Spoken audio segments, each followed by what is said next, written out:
Hello dear students, कैसे हैं आप सभी। आशा करती हूँ आप सब ठीक होंगे, स्वस्थ होंगे, अच्छे होंगे।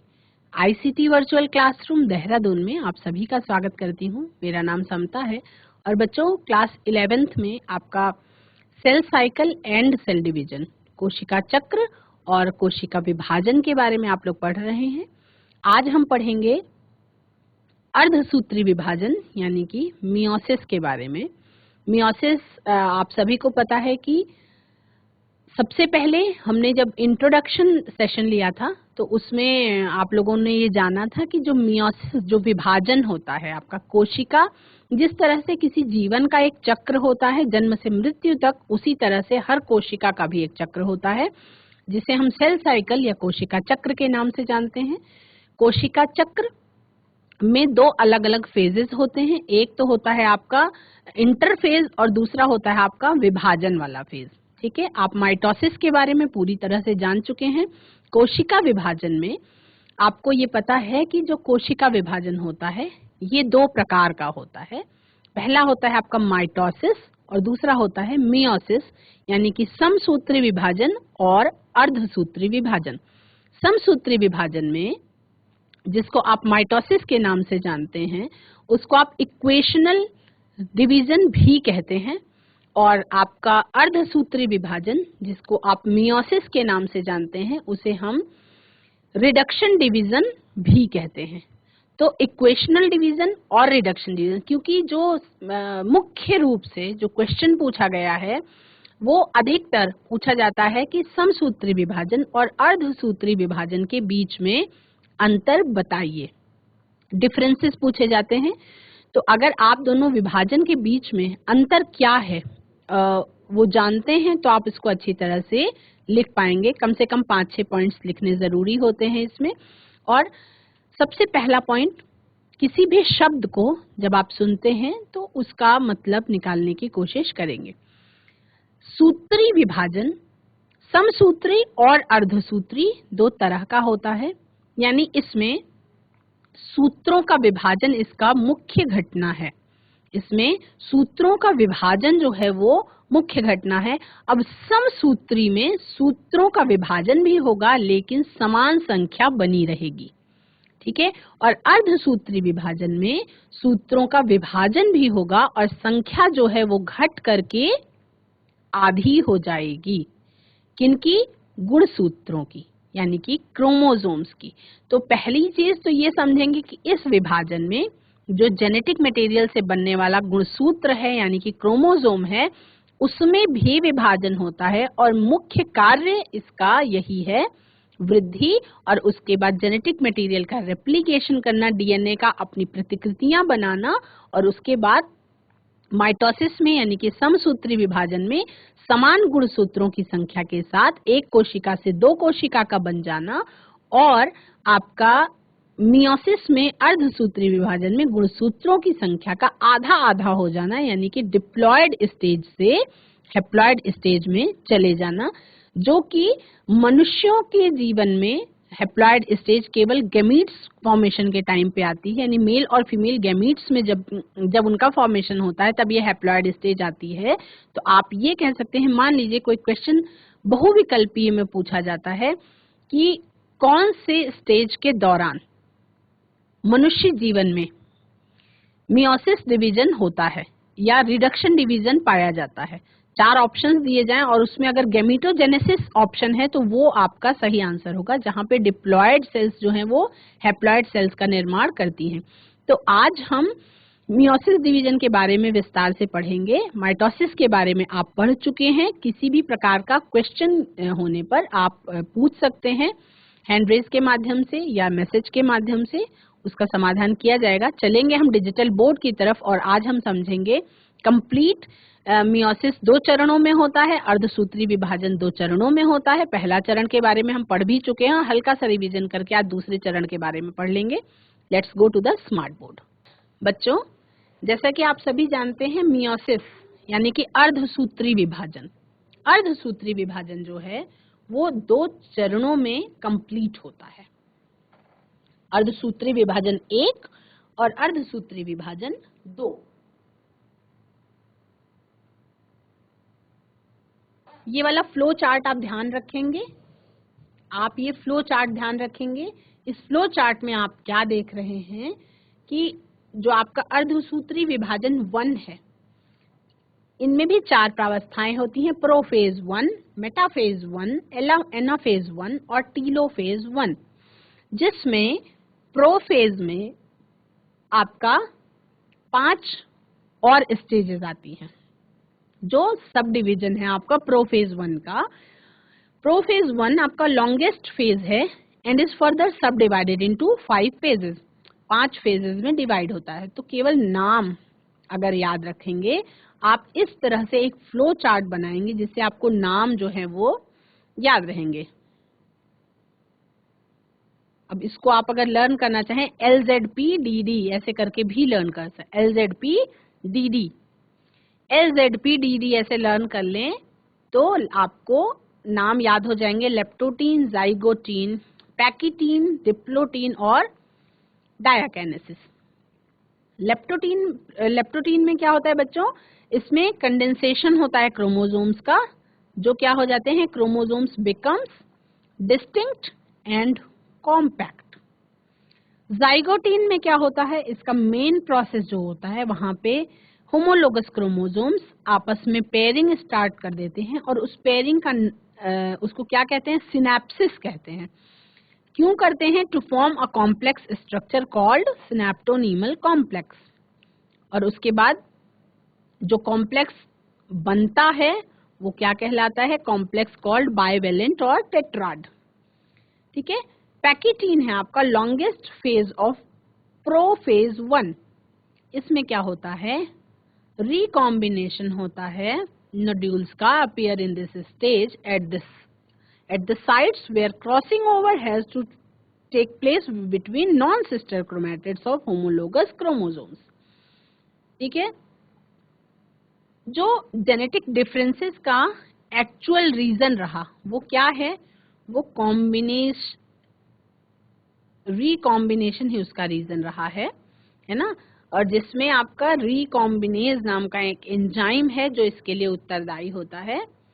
डिप्लोटीन में क्या होता है, सिनेप्टोनीमल कॉम्प्लेक्स डिसॉल्व्स, डिप्लोटीन में सिनेप्टोनीमल कॉम्प्लेक्स जो है वो डिसॉल्व हो जाता है और रिकॉम्बिनेंट्स जो हैं वो एक दूसरे से सेपरेट हो जाते हैं और क्रॉस ओवर कर लेते हैं और उसके बाद एक्स शेप्ड स्ट्रक्चर बनाते हैं जिसको क्या कहते हैं, कायस्मेटा। ठीक है, डायाकाइनेसिस में क्या होता है, कायस्मेटा टर्मिनल उसका टर्मिनेशन होने लगता है और क्रोमोसोम्स जो हैं वो कंडेंस होने लगते हैं, मियोटिक स्पिंडल बन जाता है और न्यूक्लियोलस एंड न्यूक्लियर एनवेलप जो है वो क्या होते हैं, डिसअपीयर होने लगते हैं। डायाकाइनेसिस के साथ ही आपका लेप्टोटीन स्टेज जो है वो कंप्लीट हो जाती है। डायाकाइनेसिस के साथ ही जो लेप्टोटीन स्टेज है वो कंप्लीट हो जाती है। अब आ जाता है मेटाफेज 1। मेटाफेज 1 आ जाता है। तो मेटाफेज 1 में क्या होता है कि bivalent chromosomes align on the equatorial plate and spindle fibers appear and attach to the homologous chromosomes।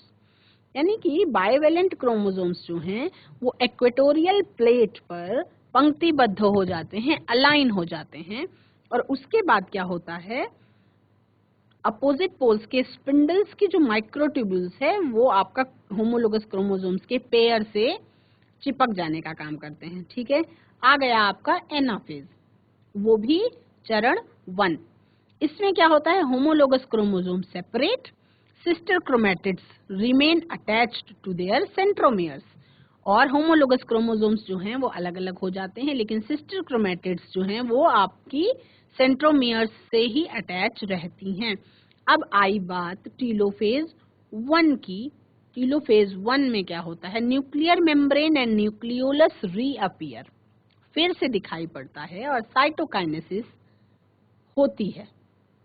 ठीक है, अब इसको अगर आप इस तरह से समझेंगे अच्छी तरह से तो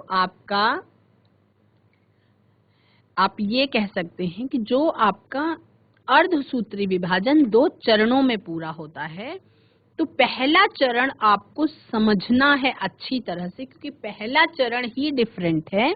दूसरे चरण की जब हम बात करने लगेंगे तो वो आपका सेम समसूत्री विभाजन के जैसा ही होगा, यानी अर्धसूत्री विभाजन का जो मुख्य घटना है वो आपका अर्धसूत्री विभाजन के पहले चरण में ही कंप्लीट हो जाती है। इसमें क्या होता है, टीलोफेज में आपका न्यूक्लियर मेम्ब्रेन और न्यूक्लियोलस ये दोनों के दोनों रीअपियर हो जाते हैं और साइटोकाइनेसिस स्टार्ट होती है। तो सेल की इस अवस्था को क्या कहते हैं, युग्म, है ना। कई केसेस में क्रोमोसोम्स का कुछ डिस्पर्सन हो जाता है ना। अब इंटरफेज की न्यूक्लियस की एक्सट्रीमली एक्सटेंडेड फॉर्म में कुछ ऐसे हैं जो नहीं पहुंचते। तो दो मियोटिक डिवीजन के बीच की स्टेज क्या कहलाती है, दो मियोटिक डिवीजन के बीच की स्टेज, क्वेश्चन भी पूछा जा सकता है बहुविकल्पीय प्रकार के प्रश्नों में, एमसीक्यूज में, कि दो अर्धसूत्री विभाजन के बीच का स्टेज क्या कहलाता है। तो दो अर्धसूत्री विभाजन के बीच का स्टेज जो है वो कहलाता है आपका इंटरकाइनेसिस। क्या कहलाता है, दो अर्धसूत्री विभाजन के बीच का स्टेज क्या कहलाता है, interkinesis, stage between meiosis 1 and meiosis 2। आप सबको पता है कि अर्धसूत्री विभाजन दो चरणों में होकर के कंप्लीट होता है। पहले चरण में प्रॉपर विभाजन जो होता है उसमें सूत्र आधी आधी संख्या में रह जाते हैं और अगला विभाजन जो होगा वो समसूत्री विभाजन के जैसा ही होता है। तो इंटरकाइनेसिस जो है वो सामान्यतः बहुत थोड़े टाइम के लिए होती है, बहुत शॉर्ट लिव्ड होती है और इंटरकाइनेसिस के दौरान किसी भी प्रकार का कोई डीएनए रेप्लिकेशन नहीं होता है ना। तो इंटरकाइनेसिस के बाद आती है प्रोफेज 2। इंटरकाइनेसिस के बाद क्या आती है, प्रोफेज 2। और प्रोफेज 2 जो है वो प्रोफेज 1 के मुकाबले कैसी होती है, बहुत सिंपल होती है। प्रोफेज 1 के मुकाबले प्रोफेज 2 जो है वो बहुत ज्यादा साधारण होती है, सिंपल होती है। मियोसिस 2 जो होता है बच्चों, इसमें क्या होता है आपका, मियोसिस 2 जो है इसमें आपके प्रोफेज 2 की शुरुआत हुई, उसमें मियोसिस 2 की शुरुआत प्रोफेज 2 के साथ होती है। प्रोफेज 2 क्यों लिखा हुआ है मियोसिस 2, यानी अर्धसूत्री विभाजन का दूसरा चरण रिजेम्बल्स माइटोसिस, यानी माइटोसिस के जैसा ही, उसके जैसा आपको लगेगा। जब आप पढ़ेंगे तो आपको लगेगा कि आप माइटोसिस के बारे में पढ़ रहे हैं। प्रोफेज 2 में क्या होता है, chromosomes become compact and nuclear membrane disappears. इस समय पे क्रोमोसोम्स जो हैं वो कॉम्पैक्ट हो जाते हैं और न्यूक्लियर मेम्ब्रेन डिसअपीयर होने लगती है। ठीक है, फिर आ जाता है मेटाफेज 2। मेटाफेज 2 यानी कि अर्धसूत्री विभाजन का दूसरा चरण, जिसमें क्रोमोसोम्स अलाइन हो जाते हैं on equatorial plate and spindle fibres appear and attach to kinetochores of sister chromatids, और ये सिस्टर क्रोमैटिड्स के काइनेटोकोर्स से अटैच हो जाते हैं। आपका एनाफेज 2, एनाफेज 2 में क्या होता है, centromere of each chromosome splits and sister chromatids move towards opposite poles of the cell. Anaphase 2 में सेंट्रोमियर जो हर क्रोमोसोम का है वो क्या होता है, वो स्प्लिट हो जाता है या कह सकते हैं कि अलग अलग हो जाता है और सिस्टर क्रोमैटिड्स जो हैं वो अपोजिट पोल की तरफ गति करने लगते हैं। उसको आप इस डायग्राम के माध्यम से अच्छी तरह से समझ सकते हैं। इसमें क्या होता है, टीलोफेज 2 में क्या होता है, nuclear envelope reappears and cytokinesis follows resulting in formation of a tetrad, यानी कि 4 हैप्लॉइड सेल्स का निर्माण होता है। तो अगर समसूत्री विभाजन और अर्धसूत्री विभाजन के बारे में बात की जाए तो पहला अंतर आप क्या लिख सकते हैं कि जो इसकी मूल घटना है उसमें समसूत्री विभाजन में जो सूत्रों की संख्या है वो समान ही रहेगी संतति कोशिकाओं में भी, और अर्धसूत्री विभाजन में संतति कोशिकाओं में सूत्रों की संख्या मूल जो जनन वाली कोशिका थी उसकी आधी रह जाएगी। ठीक है, समसूत्री विभाजन में जो कोशिकाएं हैं उनकी संख्या होगी 2, नई बनने वाली कोशिकाओं की संख्या होती है 2, लेकिन अर्धसूत्री विभाजन में नई बनने वाली कोशिकाओं की संख्या होती है 4। ठीक है। अब टीलोफेज 2 में आप देख रहे हैं कि nuclear envelope reappears and cytokinesis follows resulting in formation of a tetrad, जो कि आपका है 4 हैप्लॉइड सेल्स। यहाँ पे आप हैप्लॉइड का मतलब क्या समझते हैं? डायग्राम के माध्यम से अगर समझने की कोशिश करें, चित्र बना के समझने की कोशिश करें, तो आप क्या देख रहे हैं कि 2 कोशिकाएं आपको दिखाई पड़ रही हैं, जिसमें गुणसूत्रों को भी अलग अलग रंग से दिखा दिया गया है ताकि आपको समझ में आए कि 2 ये अलग अलग क्रोमोसोम्स हैं। इसमें आप रेड कलर में एक देख रहे हैं कि आपको ब्लू कलर में गुणसूत्र दिखाई पड़ रहा है। नीचे वाले स्ट्रक्चर में भी आपको एक लाल रंग में दिखाई पड़ रहा है और एक आपका नीले रंग में दिखाई पड़ रहा है। इसमें स्ट्रक्चर को समझते हुए चलेंगे, आगे बढ़ेंगे। बीच में जहां पे ये दोनों धागे, ये धागा और ये धागा दोनों जिस जगह पे जुड़े हुए हैं, ये आपकी जगह कहलाती है सेंट्रोमियर। ठीक है, ये दोनों ही क्रोमोसोम्स में आप ये स्ट्रक्चर देख रहे हैं। सेंट्रोमियर जब स्प्लिट होता है तो दोनों क्रोमैटिड्स को अलग अलग कर देता है। ठीक है, अब अगले मेटाफेज 2 में हम आते हैं तो क्या देखते हैं कि स्पिंडल फाइबर्स का निर्माण हो गया है। स्पिंडल फाइबर्स का निर्माण होने के साथ ही जो क्रोमैटिड्स थे, ये जो क्रोमोसोम्स थे, यहाँ पे सेंट्रोमियर के अलग होने के साथ ही क्रोमैटिड्स भी अलग हो गए और वो अलग अलग स्पिंडल फाइबर पे जाके सेट हो गए, ऊपर वाले में भी और नीचे वाले में भी। अब इसमें आप देख पा रहे हैं कि 4 स्पिंडल फाइबर्स पे, यहाँ पे ब्लू कलर का एक क्रोमोसोम दिखाई पड़ रहा था, यहाँ पे 2 स्पिंडल फाइबर्स पे क्रोमैटिड्स जो हैं वो अटैच्ड हैं। ठीक है, ये इस तरह से एनाफेज 2 में अलग अलग ध्रुवों की तरफ चले गए। सेंट्रोमियर के साथ ही क्रोमैटिड्स अटैच हैं और आगे जाकर के यहाँ पे 2 कोशिकाओं का निर्माण हुआ और यहाँ पे भी 2 कोशिकाओं का निर्माण हुआ, यानी कि टीलोफेज 2 के खत्म होते होते आपकी 4 हैप्लॉइड सेल्स का निर्माण हो गया। तो इस तरह से आपका अर्धसूत्री विभाजन जो है वो कंप्लीट होता है। और अर्धसूत्री विभाजन में अगर आप इसको अपने माइंड में एक कहानी की तरह याद करना चाहें तो वो easy, it would be very easy आपको याद करने के लिए। फिर आप रिकॉल करेंगे तो आपको याद भी रहेगा और एग्जाम के टाइम पे भी याद आ जाएगा कि विभाजन की कहानी इस तरह से आप याद कर सकते हैं। 2 प्रकार का होता है, समसूत्री और अर्धसूत्री। समसूत्री में एक जनन कोशिका से 2 संतति कोशिकाओं का निर्माण होता है, जिसमें गुणसूत्रों की संख्या जो है वो समसूत्री का मतलब है गुणसूत्रों की संख्या समान बनी रहती है।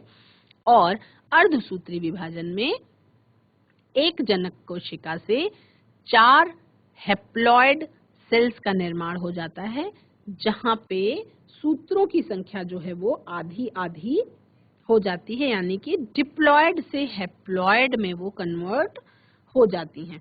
ठीक है, तो आपका जो समसूत्री विभाजन है, अर्धसूत्री विभाजन का दूसरा चरण समसूत्री विभाजन के जैसा ही होता है।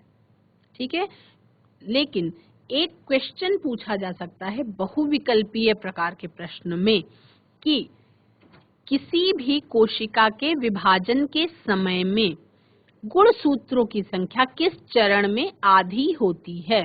तो इसका आंसर होगा कि किसी भी कोशिका में विभाजन के समय में गुणसूत्रों की संख्या अर्धसूत्री विभाजन के पहले चरण में आधी हो जाती है, क्योंकि अर्धसूत्री विभाजन के दूसरे चरण में आधी है और वो आधी ही रहेगी। तो दूसरा जो चरण है वो समसूत्री विभाजन, मतलब जितनी है उतनी बनी रहेगी। ठीक है, तो प्रोफेज। अब इसके बाद आपको क्वेश्चन पूछ सकता है माइटोसिस के सिग्निफिकेंस के बारे में, मियोसिस के सिग्निफिकेंस के बारे में, समसूत्री विभाजन और अर्धसूत्री विभाजन के बीच में क्या अंतर है, इसके बारे में पूछ सकता है सवाल। तो क्वेश्चन तैयार करके जाएंगे। चैप्टर बहुत इम्पोर्टेंट है, डायग्राम्स पे ध्यान देंगे और घर में आप क्या करेंगे, डायग्राम बनाने की, आप इसकी थ्योरी को रटेंगे नहीं। बायो पढ़ने का सबसे आसान तरीका है बच्चों की थ्योरीज को आप नहीं रटेंगे। जिस भी कॉन्सेप्ट में आपके पास चित्र हैं तो चित्र की बहुत बार प्रैक्टिस करेंगे और चित्र को पेंसिल से बनाने की प्रैक्टिस करेंगे, क्योंकि बट ऑब्वियस है कि एग्जाम में आप डायरेक्ट नहीं बना सकते, तो आप हल्के हाथ से पेंसिल से चित्र बनाएंगे और उसको कलरफुल बनाने के लिए आप उस पे बाद में स्पार्कल पेन्स का या कलर्ड पेन्स का यूज कर सकते हैं। लेकिन पहले आप जो चित्र बनाएंगे, क्योंकि आपके सामने चित्र होगा नहीं, आपको अपने दिमाग में उसका चित्र बनाना है और उसके बाद आपको एग्जाम में वही कॉपी पे उतारना है। जैसे आप एक एग्जाम्पल के माध्यम से समझिए बच्चों। आपने बचपन में सेब देखा था, है ना? अगर आपको ये बोला जाए कि सेब का चित्र बनाइए, अगर आपको ये बोला जाए कि आप सेब का चित्र बनाइए, तो क्या आपको कॉपी से या किताब से देख करके सेब का चित्र बनाने की आवश्यकता है? तो सभी बच्चों का उत्तर क्या होगा कि नहीं, सेब तो बहुत इजी है, हम तो सेब बिना देखे ही बना लेंगे। क्यों, कैसे बना लेंगे बिना देखे?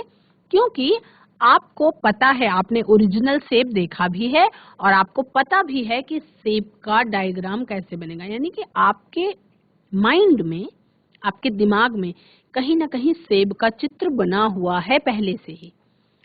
इसी तरह से जब आप प्रैक्टिस करेंगे तो डायग्राम्स को क्या करना है, आपको अपने दिमाग में डायग्राम्स को छाप लेना है। हर मानव मस्तिष्क के अंदर ये होती है काबिलियत कि वो किसी भी चीज को, किसी भी घटना को चित्र के रूप में आप विजुअलाइज कर सकते हैं, देख सकते हैं। आप आंखें बंद करके किसी भी घटना को फील कर सकते हैं। इसी तरह से जब आप बार बार अपनी कॉपी पे हल्के हाथों से रफ डायग्राम बनाने की प्रैक्टिस करते हैं तो आपको वो चित्र याद हो जाता है विद लेवलिंग, और उसके बाद एग्जाम में आप केवल चित्र बनाएंगे और आपने चित्र में क्या बनाया।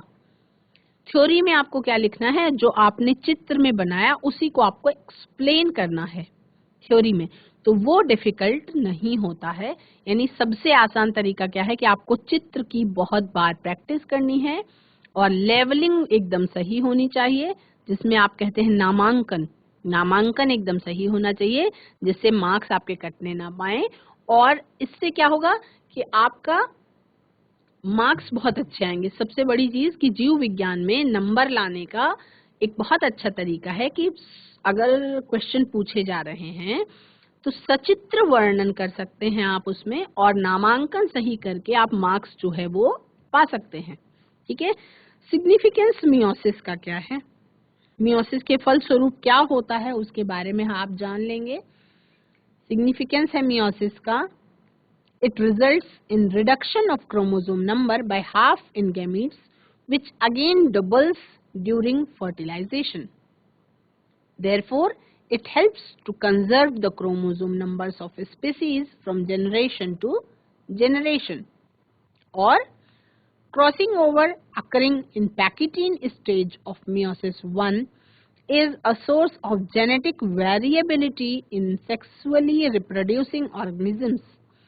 The variation thus formed serves as a raw material for evolution. The variation thus, अब अगर इसमें बहुविकल्पीय प्रश्न पूछ लिया जाए, मान लीजिए इसी लाइन से दो बहुविकल्पीय प्रश्न निकल के आते हैं। एक क्वेश्चन नंबर 1 पूछ सकता है कि किसी भी कोशिका के विभाजन के समय कौन से स्टेज में जेनेटिक वेरिएशन आता है ना? अब उसमें पूछ सकता है leptotene, zygotene, पैकिटीन, diplotene options.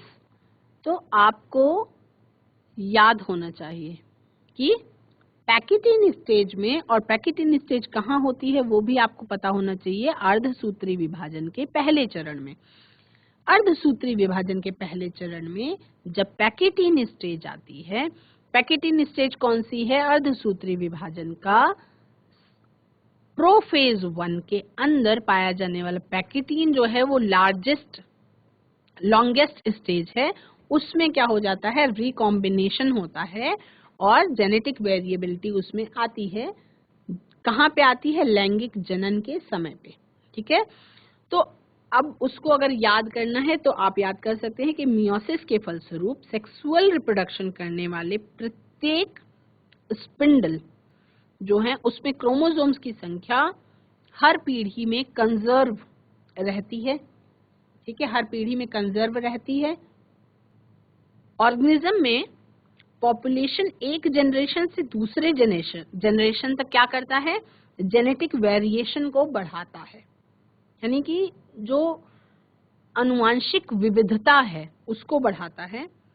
Variation आप सभी को पता है कि इवोल्यूशन का प्रोसेस जो है, जैव विकास का प्रोसेस है, उसमें आपका बहुत ज्यादा महत्वपूर्ण होती है वेरिएशन। तो आपको पहला काम क्या करना है कि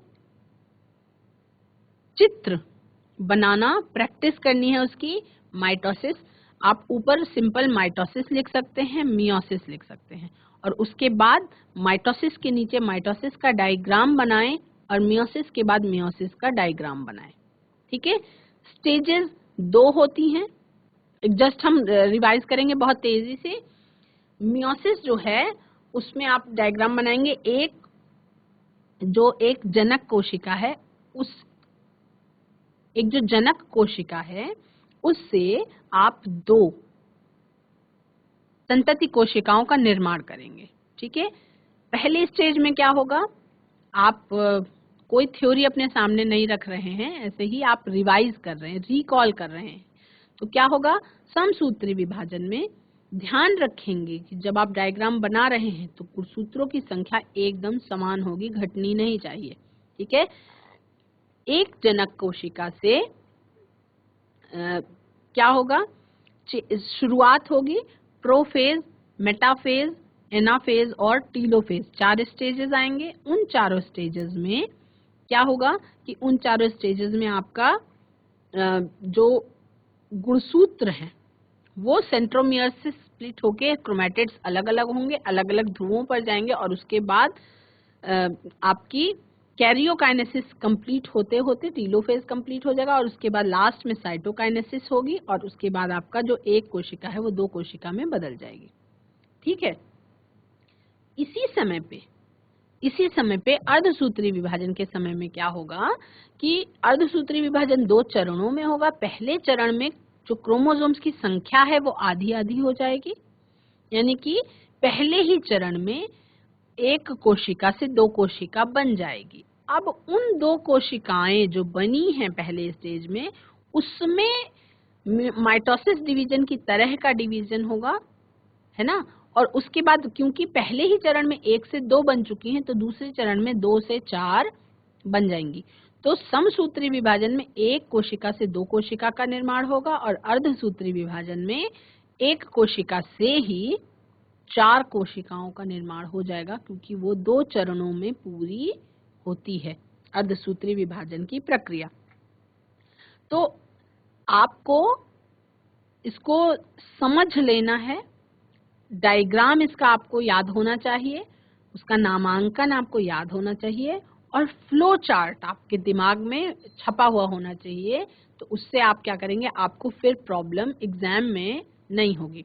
अब उसको अगर लर्न करना है तो उसका ये तरीका है कि आप उसको बार बार अपनी कॉपी पे प्रैक्टिस कर सकते हैं, बार बार अपनी कॉपी पे आप प्रैक्टिस कर सकते हैं, चित्र बना बना के, देख देख के कि किस तरह से ये कंप्लीट होता है।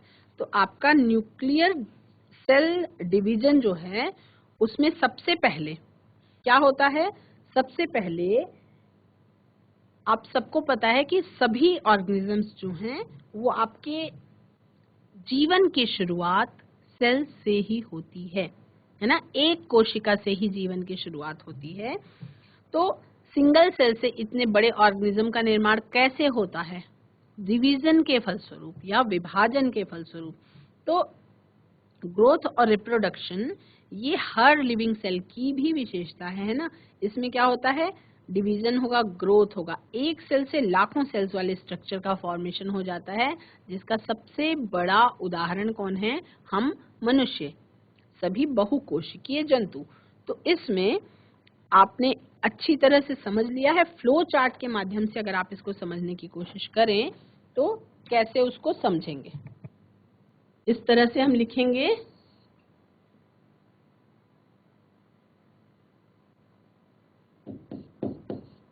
माइटोसिस और मियोसिस, इसके 4 स्टेजेस।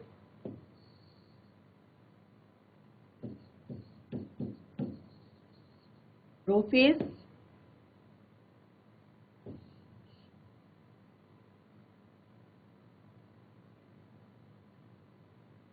मेटाफेज, एनाफेज और टीलोफेज।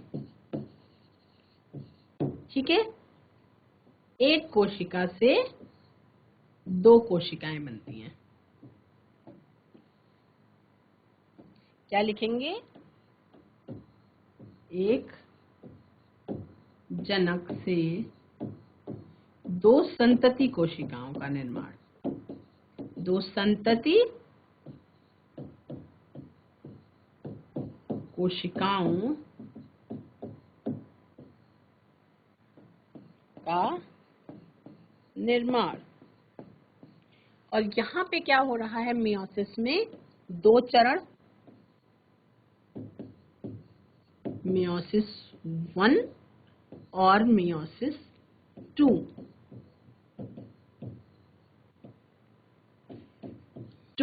मियोसिस 1 में क्या होगा? मियोसिस 1 में आपका प्रोफेज 1,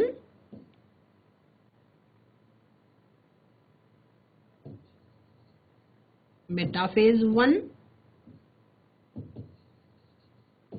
एनाफेज 1 और टीलोफेज 1। मियोसिस 2 में क्या होगा? अब प्रोफेज 1 में ही 5 परिस्थितियां आएंगी, जिसको आप लेप्टोटीन, जाइगोटीन, पैकिटीन, डिप्लोटीन और डायाकाइनेसिस के नाम से जानते हैं। तो और मियोसिस 2 में क्या होगा? मियोसिस 2 में भी प्रोफेज 2, आपका मेटाफेज 2, एनाफेज 2 और आपका टीलोफेज 2। ठीक है, प्रोफेज 1 का नाम कैसे याद रखेंगे? प्रोफेज 1 में 5, 2, 3, 4, 5 क्या क्या है? आपका है लेप्टोटीन। सेकेंड नंबर पे आपका क्या आता है? जाइगोटीन, पैकिटीन, डिप्लोटीन और डायाकाइनेसिस।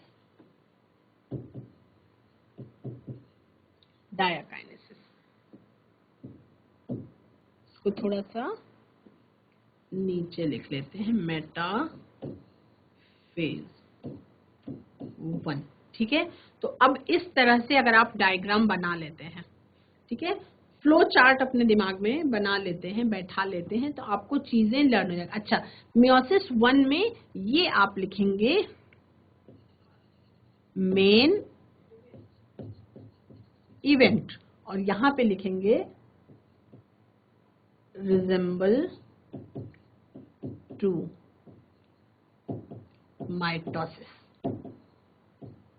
क्या इसको जब आप अपने एग्जाम के टाइम पे ये पेज खोल के देखेंगे तो क्या आपको पूरी कहानी जो आपने पढ़ी याद नहीं आ जाएगी, रिकॉल नहीं हो जाएगी कि मुख्य घटना जो अर्धसूत्री विभाजन की है वो पहले चरण में ही होती है, दूसरा चरण जो है वो माइटोसिस के जैसा ही होता है। ठीक है, आपके पहले चरण में प्रोफेज लॉन्गेस्ट स्टेज है और इसमें भी पैकिटीन जो है ये लॉन्गेस्ट स्टेज है। पैकिटीन जो है ये लॉन्गेस्ट स्टेज है। तो आज इसमें क्या हुआ, एक जनक कोशिका से 4 संतति कोशिकाओं का निर्माण होता है। किसमें? 1 से 4। तो आप उसको याद कर सकते हैं, 1 से 2, 2 से 4, 1 से 2 बनेगी और 2 से 4 बनेगी।